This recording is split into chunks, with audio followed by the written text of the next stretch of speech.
is Melanie DuPont. In 2018, I ran for Rhode Island State Senate, and I am now the Secretary of the Rhode Island Democratic Party Women's Caucus. A vital part of the mission of the Women's Caucus is to ensure gender equality in our laws. Therefore, I contend that anytime my state representative, Gregory J. Costantino, tries to abridge my rights as a woman and endanger my life, I, Melanie DuPont, should return the favor and try to abridge his rights as a man and endanger his life.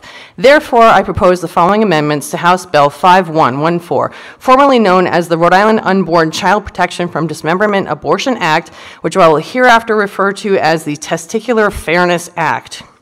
On page 2, in the section 23-13.8-1 definitions, after line 13, I propose the following addition. 4.1, laparoscopic vasectomy means, with the purpose of causing the sterility of a man or boy, using a laparoscope or similarly pointed instrument, to knowingly puncture scrotal flesh, then using clamps, grasping forceps, tongs, scissors, or similar instruments to locate, grasp, and stretch both vas deferens tubes so they protrude outside the body, then slicing through said tubes, then sealing all four ends of the tubes by tying them, cauterizing them with searing heat, attaching surgical clips, or any combination of methods, then stuffing the vas deferens back into the scrotum, then stitching or gluing the scrotum holes shut with or without anesthesia.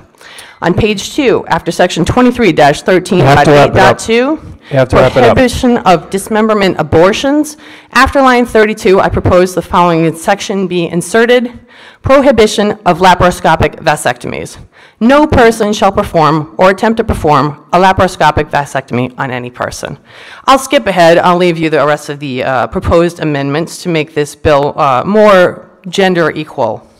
If passed into law, this amended bill, the Testicular Fairness Act, which Representative Corsace finds hilarious because he, I assume, is the primary sponsor, would ensure that the state interferes in men's surgical decisions alongside women's surgical decisions. It would ensure that men receive suboptimal medical care, risk infection, and death, and have their reproductive choices overridden by the state, just as it would ensure that women receive suboptimal medical care, risk infection and death, and have their reproductive choices overridden by the state. Since more women die of pregnancy complications than men die of vasectomy complications, the risk that legislatures choose to thrust upon fertile Rhode Islanders can never be equal in regards to sex. But what's important is that we make sure that the state tries to ruin people's lives equally, regardless of gender or sex, by robbing all residents of the right to decide whether and when to reproduce. On the other hand, we could recognize House Bill 5114 as trashy beyond repair.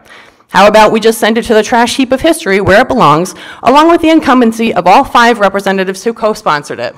House Bill 5114 is unconstitutional, amoral, and undemocratic. The Rhode Island state representatives who sponsored it, Corvacy, Azanaro, Vella Wilkinson, Falella, and Costantino, should be ashamed to call themselves Democrats. My name is Melanie DuPont, members of the Rhode Island House Committee on Judiciary. I welcome your questions.